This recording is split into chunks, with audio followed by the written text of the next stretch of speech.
Hey folks, Steve here, talking 1971, talking Carlton, talking Tim Burstall's somewhat misunderstood and underappreciated film Stork, and also the birth of the ocker comedy. 1971, of course, is the great year of rock music, releasing many seminal records by The Doors, Joni Mitchell's Blue, Rolling Stones' Sticky Fingers, Leonard Cohen's Songs of Love and Hate.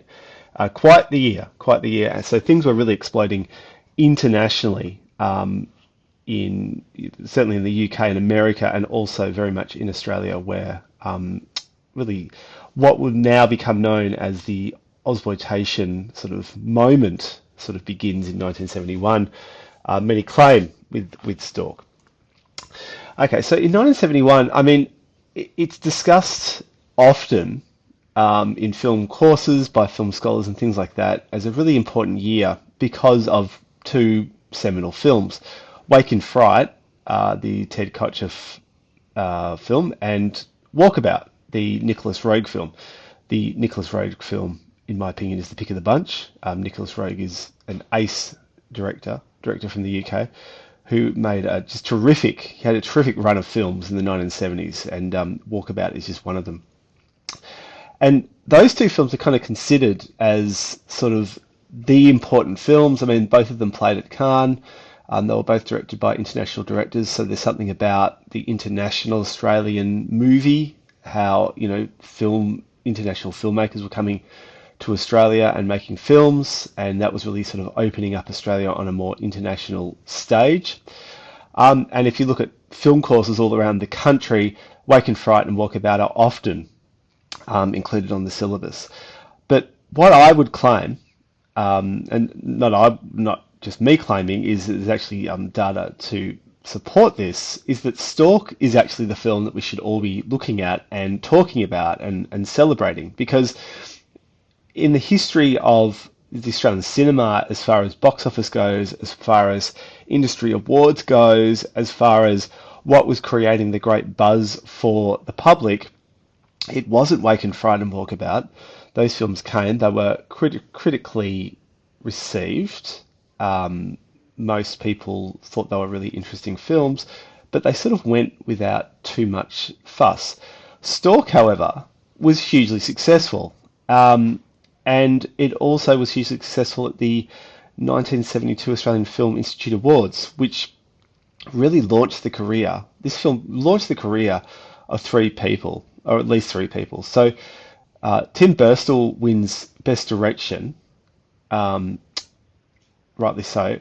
Jackie Weaver arrives as Best Actress in a lead role, and she's absolutely fantastic. And I think the interesting thing about Stork and Jackie Weaver, as opposed to, say, Barry McKenzie, is you're not seeing Jackie Weaver with her top off. You're not seeing Jackie Weaver as some sort of sex toy, as particular documentaries and commentaries on the Australian cinema in the 1970s would suggest.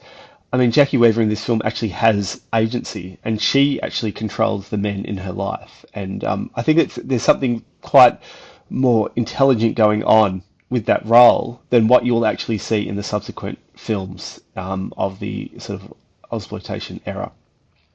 But she's really excellent in this film, as is Bruce Spence as of course Stork, who's just fantastic. And he of course played Stork in the stage play, which I'll get to in a sec.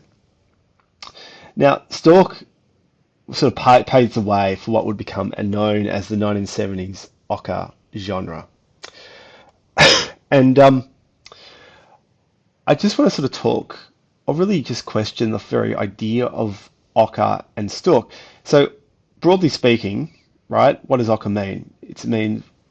Its broad definition is a man with a broad Australian accent who used vulgar and sometimes profane language, drank beer, and loved to mock authority. Now that is Stork. That is Stork in a nutshell. And even the opening scene where Stork basically does a striptease at his place of employment, causing his subsequent sacking. Stork is very much someone who does mock authority, and he loves to drink beer. right? So there's no doubt about that. But the problem is what happens when Barry Mackenzie comes, which is a year later, and the way that that film is a far more vulgar and crass take on the ocker than really what's happening with Stork. And what I would argue is that Stork seems to be tapping more into a longer history of the Australian bloke, which could be considered as the ocker. And if you look at sort of between or before World War Two and following World War One, so that period, what we really saw was the Australian comedy boom, and there's been some really great studies on this period in the past couple of years. And if you look at sort of like Roland Longford's films, Sentimental Bloke on our selection, Rudd's new selection, right? That what he's kind of doing is, yes, they're ockers in a way, these characters, but they're also very lovable and they're very well, as Pike and Cooper state in their book. I mean, the sentimental bloke becomes a gentle expression of love between the characters and between the filmmakers and their subjects.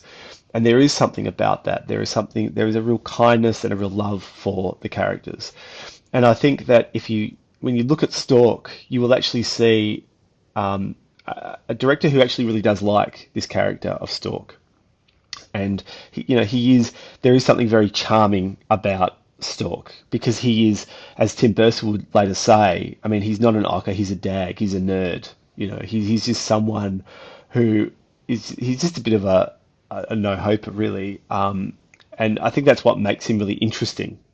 Like he's not, he's a virgin. He's someone who is very naive to the world, the ways of the world, and that makes him also very interesting and very charming in his own way.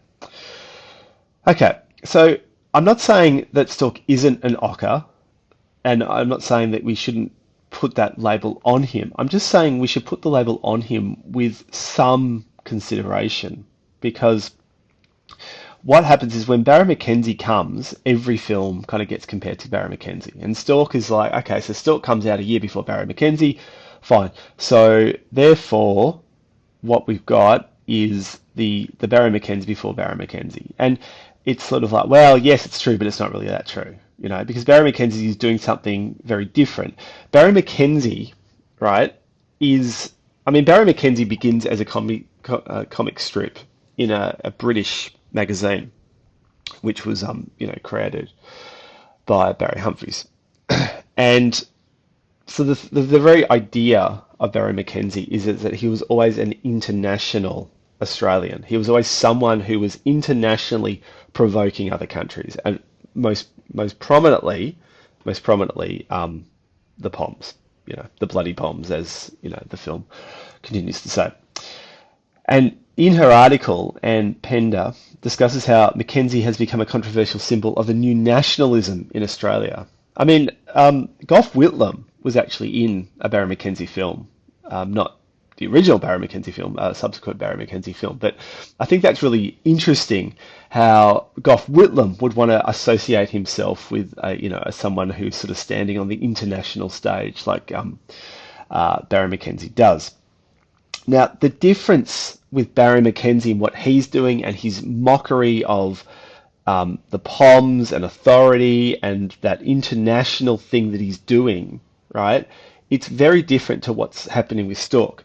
With Stork, the character in the film, it's far more localized. It's less, like Stork himself is less ambitious and he is less aggressive in his rivalry. He does rival people, but he does it in a far more lovable kind of way than what's happening with Mackenzie. Because Stork is very much, he is a product of Carlton. I mean, he lives in Carlton. He's a figure of Carlton. But the film itself is really a product of the Carlton filmmakers co-op. And I think also something else about about Stork that's worth talking about is in Barry Mackenzie, right, hippies are kind of there to be mocked, right? And there's some sort of fake bands that are put up there just to be mocked and things like that. But there is something far more organic and natural about sort of that bohemian, almost hippie culture that's happening in Carlton at the time that Stork, really accepts, and also the film accepts. Like it is actually just this is just part of the film without it actually being challenged. So Stork has long hair. I mean, you wouldn't say that Stork is a hippie, but he's told at work, why is your hair long? Why don't you cut your hair? And it's that the long hair being the symbol of some sort of rebellion against authority. You know, Stork wants to be a creative artist. In the kitchen where Stork ends up living, I mean, there's Frank Zappa pictures everywhere. Frank Zappa being the great figure of that stoner kind of 60s 70s sort of culture. And in the film, in Stork, Captain Matchbox Whoopee Band play. He's in the jailhouse now, which is in sort of this party scene. And this is an early iteration of the band. And Captain Matchbox Whoopee Band, they were kind of a bunch of hippies that were playing old timer music in a more hippie kind of style. And that band is not there to be mocked. It is not commented on it. It is not, it's not mocked in any way. It is actually embraced as part of the culture that Stork is representing. And I think that's really interesting as well and really important. And, for these reasons, I mean, Stork is a far more interesting film than, say, what's happening in a film like Barry Mackenzie, which is really just setting things up and people up to be mocked, because there's such a clear binary between, what Barry is and what Barry wants to mock.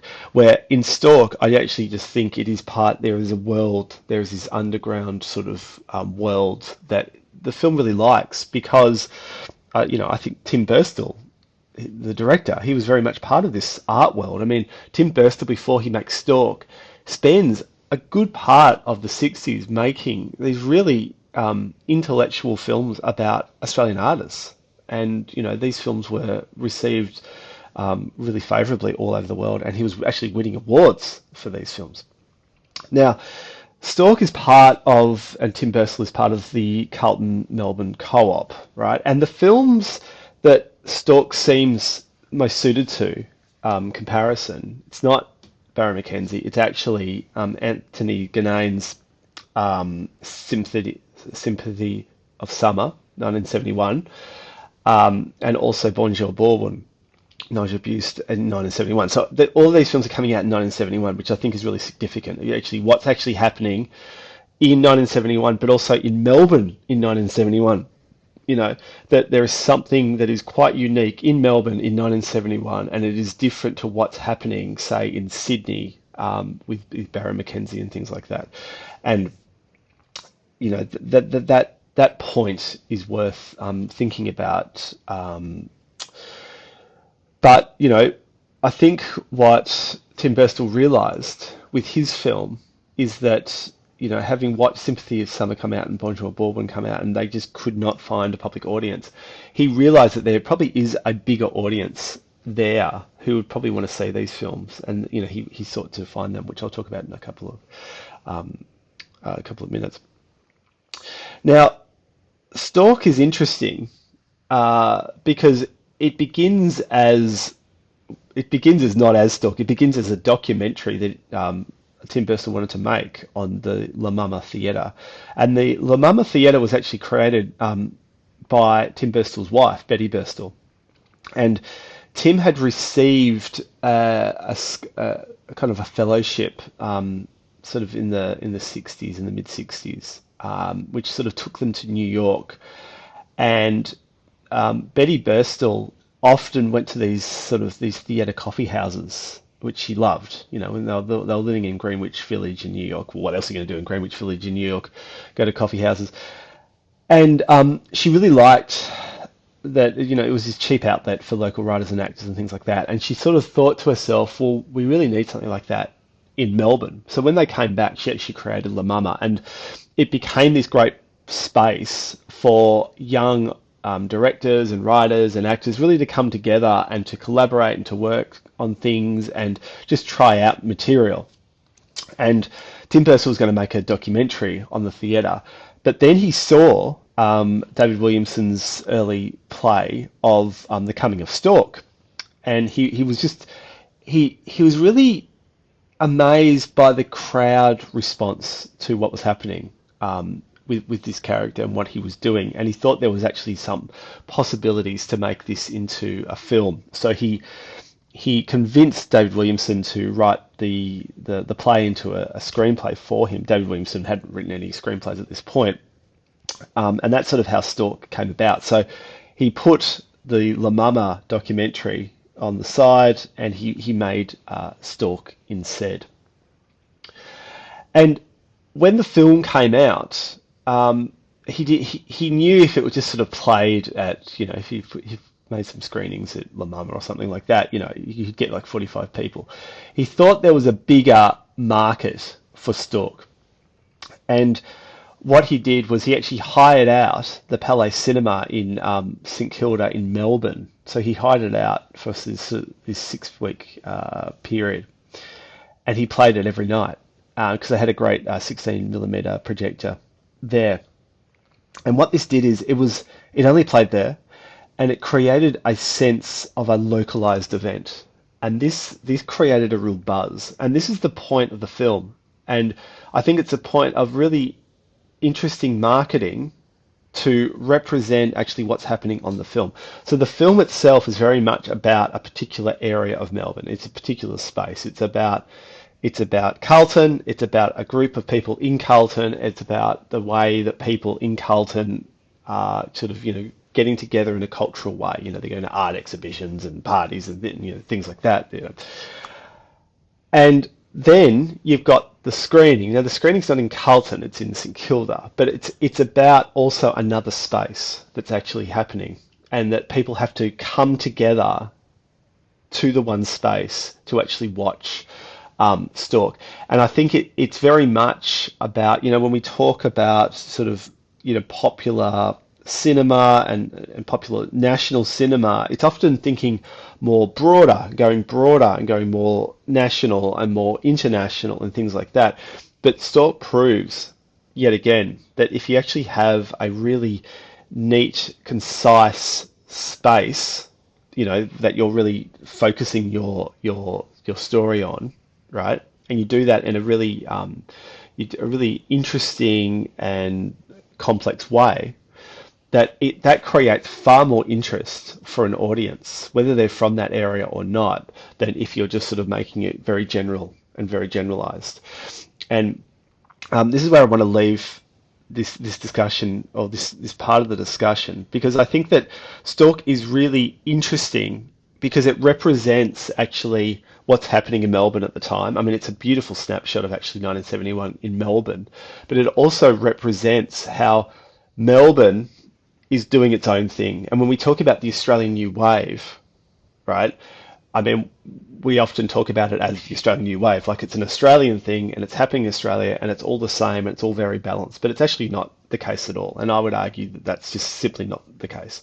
That Sydney are doing their own thing and Melbourne are very much doing their own thing. And in Melbourne, it was a far more kind of bohemian kind of atmosphere that was happening with the music, with the people, with the films, and certainly with the Melbourne Co-op. All right, I'll leave it there, and I look forward to chatting more about this at a later date. Okay, thanks. Bye for now.